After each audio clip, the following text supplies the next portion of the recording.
Bonjour YouTube, voici quelques lectures zen et positives. Il n'y a aucun placement de produit dans cette vidéo, ni dans les autres d'ailleurs. On commence par Soul Dating de Mallory Malmasson, qui est une vraie pépite. C'est pour tout ce qui concerne la prise de conscience de soi et de son environnement. J'ai eu un peu de mal au départ quand il fait référence au chakra, mais après le bouquin m'a beaucoup parlé. Il fait référence à plein d'aspects de la vie quotidienne, il y a des exercices. Bref, je le conseille pour qui est branché développement personnel, spirituel. En plus de ça, il est riche en images, même s'il est un peu trop girly pour moi, mais il est vraiment sympa. La Petite Fabrique est une revue assez récente. Elle est destinée à toute la famille car on y trouve des articles pour les parents, d'autres pour les grands enfants et puis des activités à faire avec les grands et les petits. C'est une revue qui cible le respect de la nature, qui incite au zéro déchet, à une vie saine en famille. Enfin, c'est une vraie jolie revue. Par exemple, il y a comment faire un petit potager à la maison pour les enfants, des petits aspects de récup, donner une nouvelle vie à ton pull préféré ou créer des doudous bouillottes. Vraiment créatif pour les enfants, ça donne beaucoup d'idées, il est très sympa. Le pouvoir de l'univers est en vous de Chopra et Kafatos, je ne sais pas si je les prononce bien. Le premier docteur en médecine, le deuxième docteur en physique, est un bouquin qui n'a rien à voir avec l'astrologie ou autres dérivés. Il traite plutôt des liens entre notre mental et le fonctionnement de l'univers, entre la science et la spiritualité, bref, c'est un peu un mix.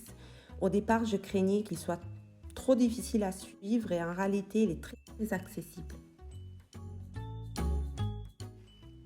Flow est une des revues Zen Attitude que j'aime bien feuilleter. Là, je vous présente des vieilles éditions puisque je n'ai pas acheté les dernières, tout simplement. Il y a toujours des petits cadeaux à l'intérieur, il est bien illustré.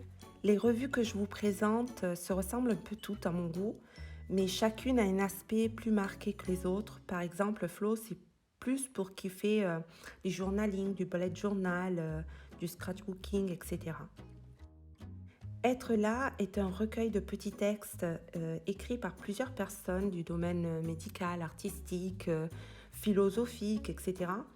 Ils font référence à la présence pour être présent à soi et pour être présent aux autres. Ce n'est pas vraiment à ce à quoi je m'attendais au départ.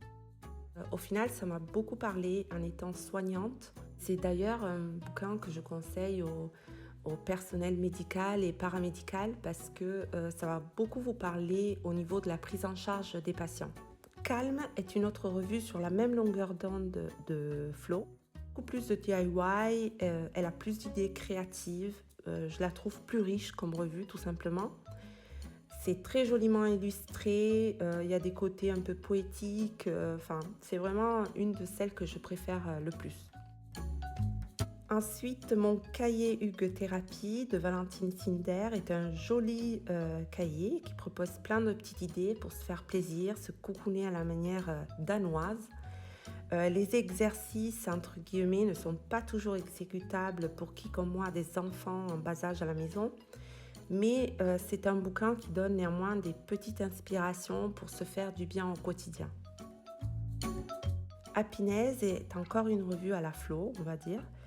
Elle est très jolie aussi. Elle a un côté un peu plus spirituel, un peu plus bohémien. Alors, c'est peut-être qu'une impression, mais il me semble qu'il y a un peu plus de publicité que les autres. Mais en tout cas, ça reste une jolie revue. L'art du bonheur est un bouquin qui a été écrit par Howard Cutler, qui est psychiatre et neurologue. Lors de ses entretiens avec le Dalai Lama, Tenzin Gyatso, je ne sais pas si je prononce bien, le livre que je vous montre actuellement est le deuxième, car le premier que j'ai prêté, il s'intitule L'art du bonheur. Et c'est une réflexion sur la vie, sur soi, sur sa relation à autrui. Ça pousse forcément à la positivité, à la bienveillance. Ce sont des bouquins basés non pas sur la religion, ni sur le bouddhisme, etc., même s'il y a quelques références, mais ça reste quand même du domaine du spirituel. Voilà.